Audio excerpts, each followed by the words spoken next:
Hi, welcome back. So one of the dishes I want to do for the demo is reverse seared ribeye steaks. So I've got about 4 kilo of ribeye here, and what I'm going to do is cut it into big, thick ribeye steaks. So take a sharp knife and cut them as big as you like, really. It's totally your choice. I'm using a Koi artisan knife, professional looking knife, really sharp. You can get it from Amazon. I recommend it highly. Great knife. So continue to cut your steaks nice and thick. I'm cutting them like this because thinner steaks, you can only really reverse sear them for so long because they're quite thin, they will cook quite quickly. Whereas this dish is basically going to be like a sharing platter. So you think you buy one steak that's like a kilo in size, and that will serve maybe 4 people, 5 people. So it's a really good idea if you're doing like a sharing barbecue, a platter. You know, Father's Day is coming up. What a good idea for Father's Day. So yeah, cut yourself some nice big steaks ready to be reverse seared.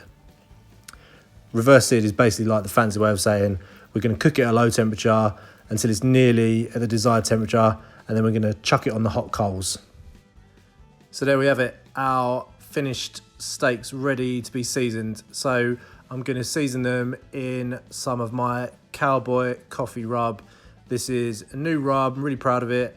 It's basically got some nice coffee in it, cumin, chili, salt, pepper, smoky paprika, all the good stuff that will accentuate the nice beefy goodness we have here. So don't be shy, give it a good coating. Yep, that's it. No set way of doing it. Both sides as well. Don't forget your underneath. Get a good old coating of your rub on your meat. Yeah.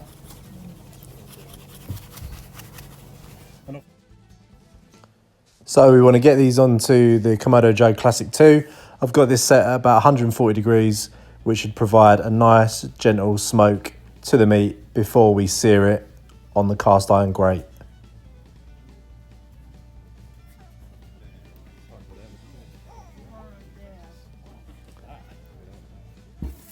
Boom, done. Let's get these on the cast iron, get them a nice bit of colour, help with that Maillard reaction, get those sugars caramelising on top of the meat, form that nice crust that everyone covets on steak.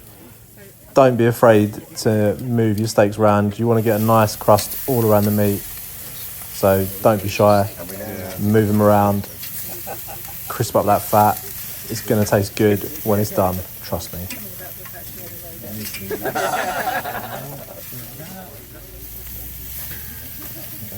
That meat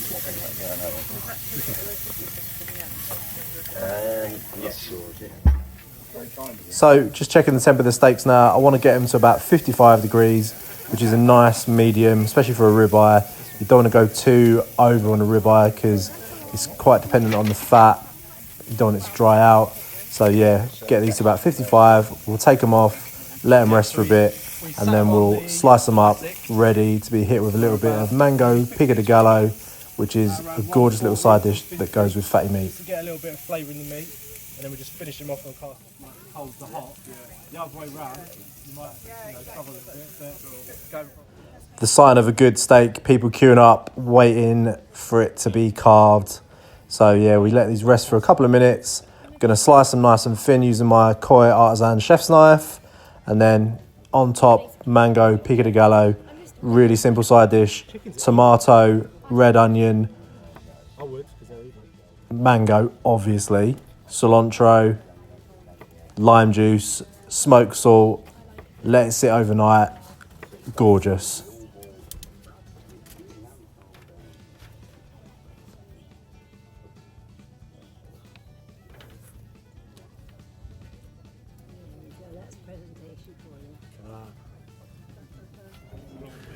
So just enjoy a few more little moments of me slicing up these amazing fat ribeyes.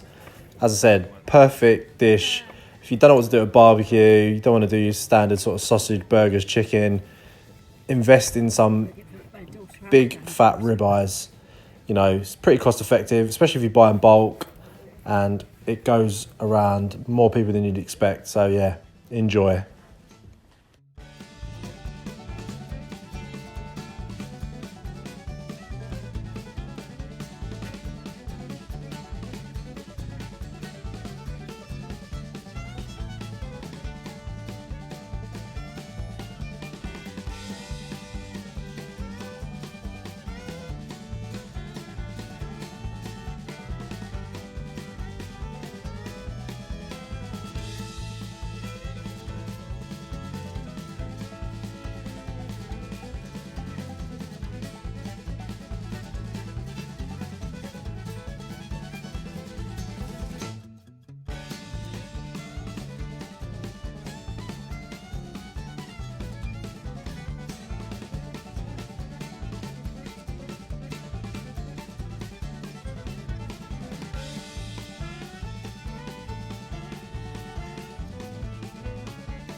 Guys, thanks again for joining me.